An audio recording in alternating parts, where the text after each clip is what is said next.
Assalamualaikum warahmatullahi wabarakatuh. Kami kelompok UKPL dari IFD ingin mempresentasikan tugas 3 yaitu white box testing dan tugas 4 yaitu black box testing. Sebelumnya, perkenalkan, nama saya Rahaditya Abhimanyu Putra dengan NIM akhir 095. Saya Lutfi Rosyid dengan NIM akhir 082. Dan saya Nabil Akra Putra dengan link terakhir 085. Untuk materi pertama yaitu white box testing. White box testing adalah metode pengujian yang dilakukan dengan melihat struktur internal, logika program, dan alur kode sumber secara langsung. Nah, metode ini itu membantu pengembang untuk menemukan kesalahan logika, kemudian ada kesalahan percabangan, kesalahan proses perulangan yang mungkin sebelumnya tidak terlihat dari tampilan luar program. Nah, dengan adanya white box testing ini, setiap jalur program itu dapat dianalisis dan diuji, sehingga kemungkinan terjadi bug dapat dikurangi. Nah, ini adalah source code game tebak angka.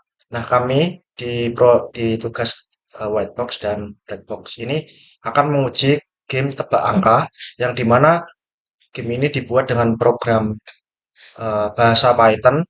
Di sini ada function tebak angka yang dimana langkah awal itu programnya akan membuat angka random, yaitu targetnya. Kemudian eh, setelah itu user diminta untuk menginputkan tebakan. Nah, apabila tebakannya itu sesuai dengan target yang telah dibuat, maka program akan mencetak tulisan benar. Nah, ketika tebakannya itu kurang dari target, nah maka program akan mencetak tulisan terlalu kecil. Nah, selain itu, ketika tebakan lebih besar dari target, maka program akan mencetak tulisan terlalu besar. Nah, setelah hasilnya dicetak, maka eh, program akan mengakhiri program dengan mencetak game selesai. Nah, ini adalah flowchart yang kami buat untuk program tebak gambar. Yang pertama tuh tentu programnya dimulai start, kemudian inisialisasi variabel target, yaitu angka random dari 1 sampai 10. Kemudian user itu menginputkan tebakan angka dari 1 sampai 10. Nah, jika tebakannya benar, maka akan mencetak benar dan gamenya langsung selesai. Tapi ketika tebakannya itu nggak sesuai atau salah, maka dicek lagi apakah tebakannya itu lebih kecil dari target. Jika lebih kecil maka dicetak terlalu kecil dan misal tebakannya itu lebih besar maka dicetak terlalu besar. Kemudian akan disuruh lagi user untuk menginputkan tebakan hingga tebakannya itu benar. Nah, untuk yang kedua yaitu diagram flow graph. Nah, jadi flow graph ini ada node yang mempresentasikan statement programnya, kemudian ada edge atau garis ini yang mempresentasikan arah alur program dari arah alur kode, misalnya ini dari kode ini ke kode nomor 3. Nah, ini adalah keterangannya, ada node, terus tipenya ada, terus ada statement Pythonnya. Untuk node pertama ini tipenya proses, pernyataannya ini untuk me- menginisialisasi variabel target. Kemudian node kedua ini untuk input tebakannya si user. Kemudian node ketiga putusannya apakah tebakannya itu sama dengan sesuai dengan target. Nomor 4 itu mencetak benar jika tebakannya itu sesuai dengan target.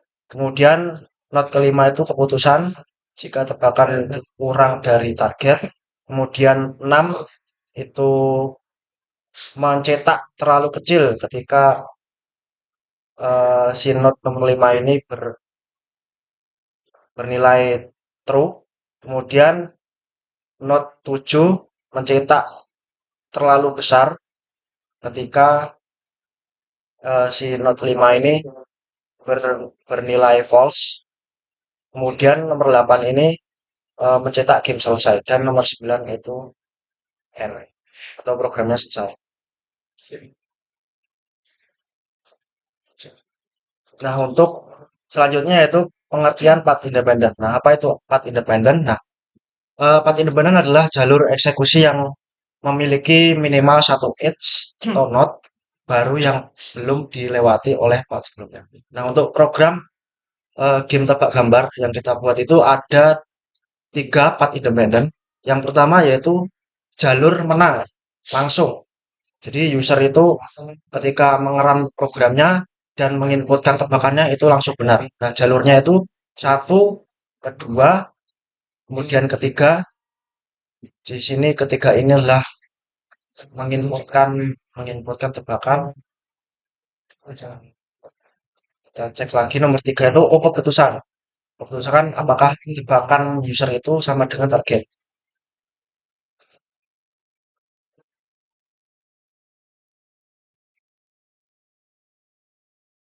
Nah, karena path independent pertama ini jalur menang, maka dari 3 ini ke 4, kemudian ke 9 karena gamenya sudah selesai.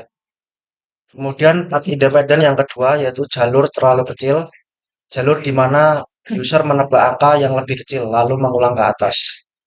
Jadi dari 1, 2, 3, kemudian karena eh, tidak sesuai dengan targetnya maka ke nomor 5. Nomor 5 ternyata lebih kecil, maka ke nomor 6 dulu, kemudian kembali ke atas ke nomor.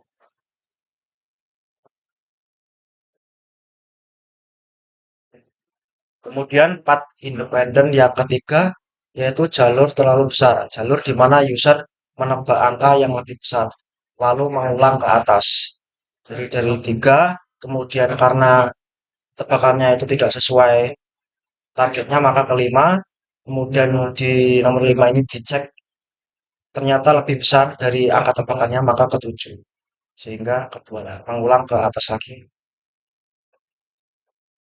Untuk pengertian kilomatik complexity akan dijelaskan oleh teman saya. Selanjutnya untuk pengertian cyclomatic complexity. Cyclomatic complexity merupakan metode yang digunakan untuk mengukur tingkat kompleksitas logika program berdasarkan jumlah jalur independen yang ada pada program. Untuk cyclomatic complexity, ini ada rumusnya V dalam G sama dengan E kurangi N plus 2. E adalah edge atau jalur, N adalah node atau proses.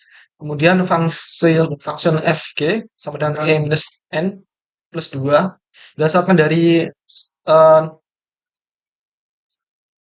path independent yang kita buat tadi, kita mendapatkan bahwa E-nya adalah 10, kemudian N-nya adalah 9, kemudian akan kita tambah 2, maka VG-nya adalah 3.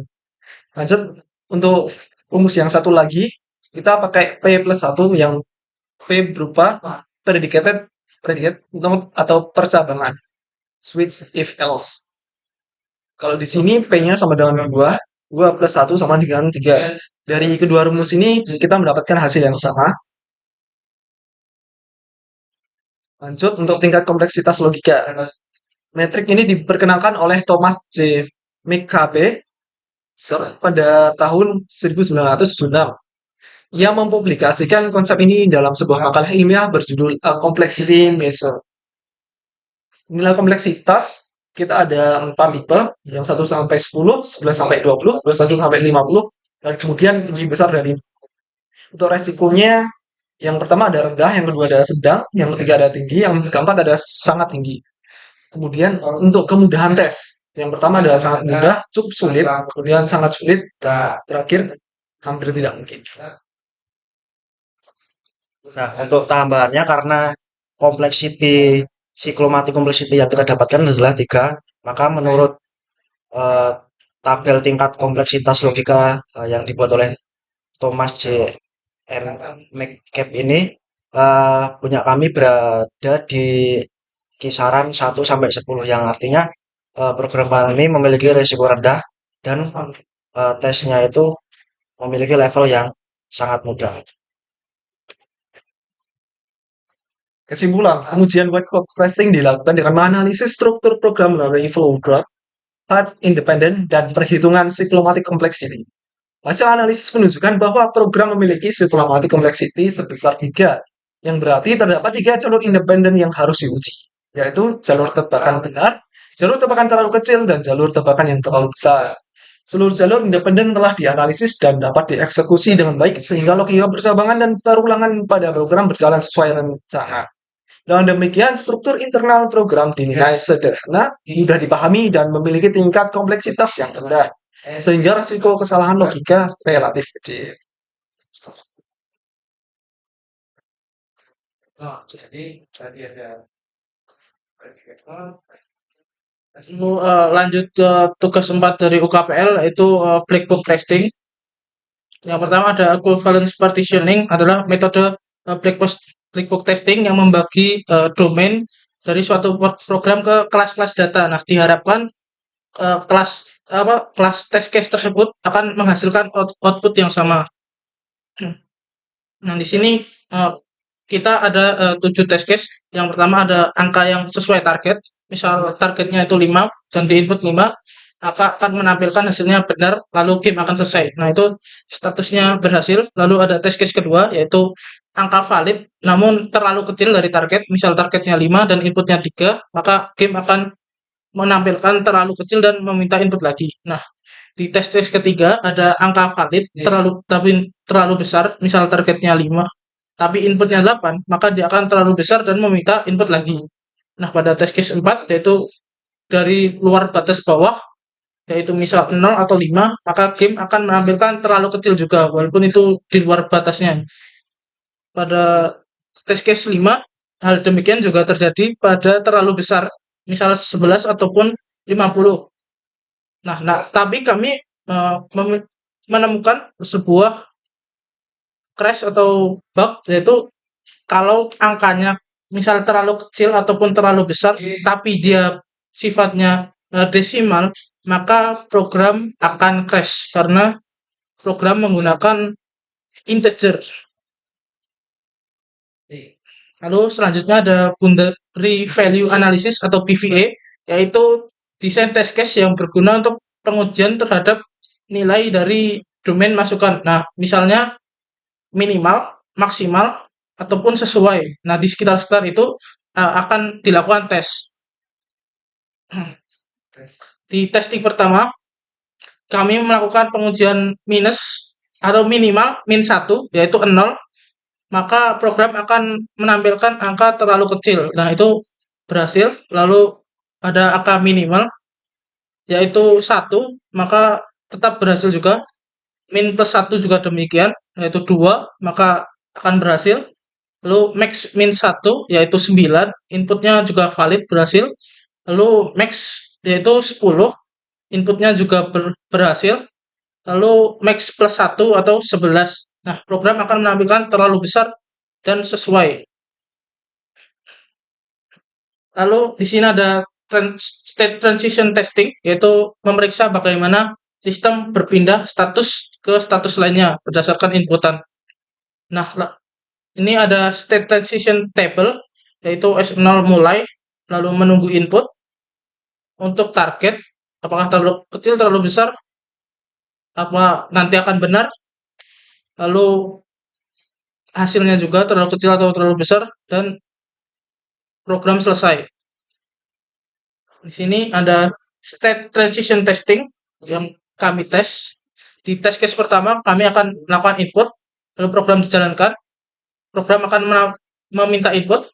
Kalau misal kita inputnya terlalu kecil, akan menampilkan juga terlalu kecil. Lalu akan meminta inputan ulang. Lalu misalnya terlalu besar, selanjutnya kita menginputkan terlalu besar, maka program juga meminta inputan ulang. Sampai kita benar-benar menginputkan angka yang sesuai target dan program selesai. Nah, tes case ini kami jalankan dan hasilnya sesuai. Nah, kesimpulan yaitu pengujian black box testing menggunakan equivalence partitioning, boundary value analysis, dan state transition testing menguji permainan tebak angka. Hasil pengujian bahwa test case ada yang berhasil, namun ada juga yang gagal sesuai dengan ekspektasi sistemnya. Program memberikan respon yang benar, mayoritas sesuai targetnya. terlalu kecil maupun terlalu besar ataupun sesuai dengan target. Nah, selain itu, sistem juga menangani nilai batas dan perpindahan state dengan baik sehingga fungsi permainan dapat berjalan sesuai keinginan.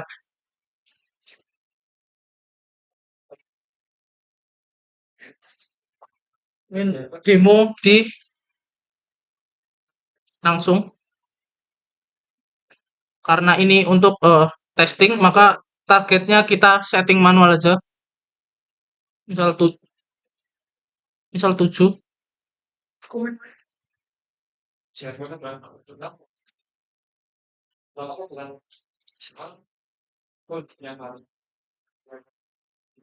Misal kita menginputkan angka terlalu kecil yaitu 3. Nah, apa program akan menampilkan terlalu kecil. Nah, apabila kita menginputkan terlalu besar, misal 8 sesuai test case-nya, maka program akan menginputkan terlalu besar. Nah, sekarang kami akan mencoba misal di luar dari 1 sampai 10 sesuai BVA, misal min 1.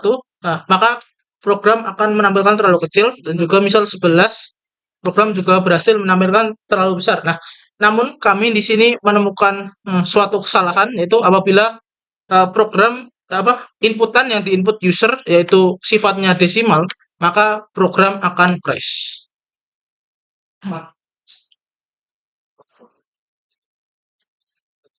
Mungkin sekian presentasi dari kami untuk tugas 4 dan tugas 3. Mohon maaf jika ada salah kata. Assalamualaikum warahmatullahi wabarakatuh.